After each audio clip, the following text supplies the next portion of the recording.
Olá! Bom dia! Você está assistindo ao Repórter Visual, um programa acessível da TV Brasil.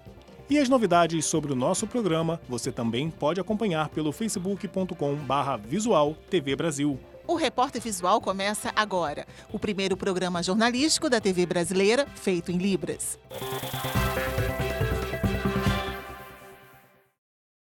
Através da decomposição de resíduos e reaproveitamento de óleo de cozinha, um projeto implantado pelo Departamento de Energia Nuclear da Universidade Federal de Pernambuco propõe modelo experimental transformador para a produção de energia e biocombustíveis. O meio ambiente agradece. Energia, pesquisa e transformação. O reaproveitamento do lixo pela biorefinaria da UFPE traz benefícios para o meio ambiente e para a comunidade. Esse é um projeto bastante inovador e diferente, porque une a gestão do dia a dia desses resíduos, como se fosse numa cidade comum, a coleta, o transporte dos resíduos e traz para cá, e a gente transforma isso em biocombustíveis, adubo. Para a produção de biodiesel, é utilizado o óleo de fritura, recolhido do restaurante universitário e de postos de coleta espalhados pelo campus. A expectativa é substituir gradativamente os combustíveis fósseis dos veículos da universidade pelo biocombustível. O trabalho começa desde a chegada do óleo. Esse óleo ele é primeiro filtrado para retirar as impurezas maiores.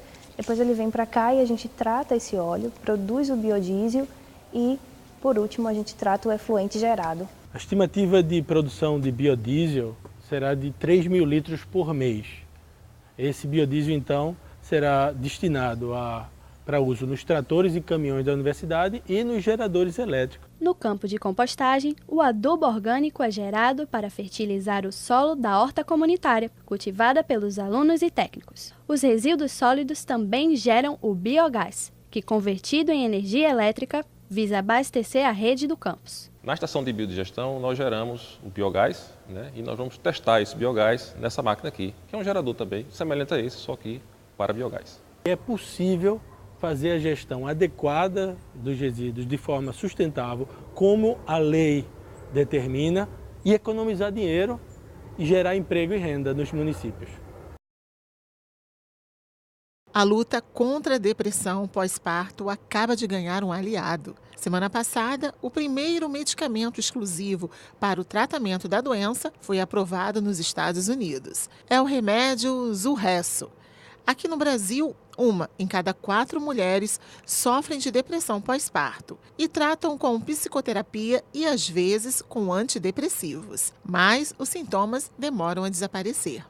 Quando engravidou, Mariana já nem esperava que iria ser mãe. Foi assim que começou o sonho da maternidade. Mas tudo saiu diferente do planejado. O sonho começou a virar angústia, a ponto de ela não querer estar perto do bebê. Era o sinal da depressão pós-parto, que chegou em meio ao luto. A mãe da Mariana morreu 2 dias depois de conhecer o neto. Para mim foi muito mais complicado nesse sentido, por vários motivos. Uma que eu acho que a única pessoa, uma das únicas pessoas capazes de ver a situação da recém-mãe é a mãe dessa recém-mãe. Eu não tive isso. Outra que eu não pude viver esse luto, por causa de todas as dificuldades que estavam acontecendo comigo naquele momento. O diagnóstico foi feito pela endocrinologista, que prescreveu medicamentos fitoterápicos, tratamento que é seguido até hoje. O Ministério da Saúde aponta que a depressão pós-parto no Brasil atinge 1 a cada 4 mulheres. O principal indicador da doença é uma tristeza profunda, normalmente após o parto, prejudicando o vínculo entre a mãe e o bebê. A mulher perde o interesse pelas atividades do dia a dia, sofre com ansiedade e, em alguns casos, chega a ter vontade de prejudicar a si mesma e a criança. Um fator a se considerar é o desequilíbrio hormonal no corpo da mulher após a gestação, mas esta não deve ser a única causa a se investigar. A Fundação Oswaldo Cruz estudou o assunto na pesquisa Nascer no Brasil, divulgada há 8 anos. Uma questão muito importante é se a gravidez não é planejada. Fatores socioeconômicos, o fato da mulher ter uma família mais, um apoio familiar, baixa escolaridade, baixa condição socioeconômica, Toda mulher tem direito ao tratamento gratuito para depressão pós-parto no SUS. O protocolo recomendado é a psicoterapia, por vezes combinada com antidepressivos. Um medicamento exclusivo para tratar a doença foi aprovado na semana passada pela Agência de Saúde dos Estados Unidos. Mas para muitos especialistas, a atenção não deve ser só para o desequilíbrio bioquímico. É preciso investir em um acolhimento amplo à saúde da mulher. Eu acredito numa visão muito mais holística do problema do que puramente olhar sobre o ponto de vista exclusivo de um transtorno hormonal que vai ser resolvido com o uso de um medicamento. Tanto no Brasil quanto no mundo, existem poucas mulheres cientistas. A Unesco, braço das Nações Unidas que cuida de educação, ciência e cultura, alerta. Desde o início do século passado, apenas 17 mulheres receberam o Prêmio Nobel em Física, Química ou Medicina. Isso sem falar que somente 28% dos pesquisadores do mundo são mulheres. O projeto Meninas Velozes é uma iniciativa que busca atrair talentos femininos para atuar em ciência e tecnologia, áreas do conhecimento que já foram consideradas inapropriadas para as mulheres. A iniciativa da Universidade de Brasília atua em Santa Maria, cidade satélite do Distrito Federal. Projetos como este mostram às meninas que aptidão e bom desempenho nas áreas científicas não tem nada a ver com o gênero. Eu fui educada que engenharia era só para homens, cálculos era só para homens. Depois que eu entrei no projeto, não. Eu vi que eu posso fazer qualquer área que eu quiser e eu sou capaz de fazer qualquer área que eu quisesse. Por isso que eu escolhi engenharia ambiental. Eu comecei a cogitar cursar engenharia mecânica através do conhecimento que o projeto nos trouxe, né? Porque é uma área ainda muito discriminada, principalmente para as mulheres. A participação das mulheres em ciência e tecnologia aumentou nos últimos anos em todo o mundo, mas a representação feminina nessas áreas ainda é pequena. A conclusão é de um relatório produzido pela Unesco, a Organização das Nações Unidas para a Educação, a Ciência e a Cultura.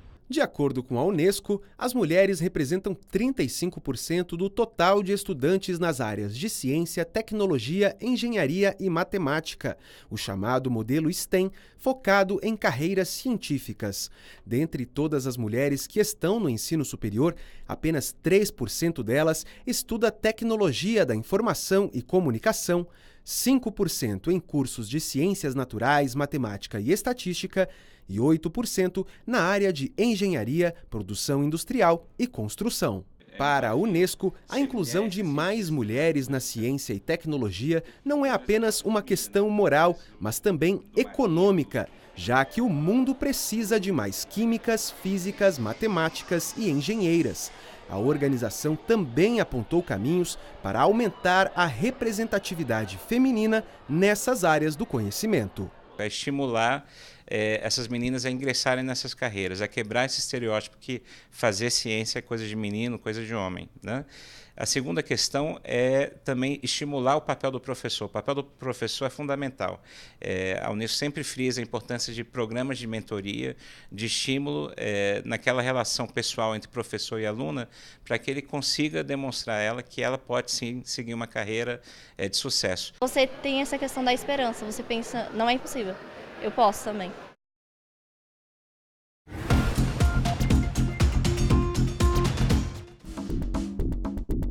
Brasil, Rio de Janeiro,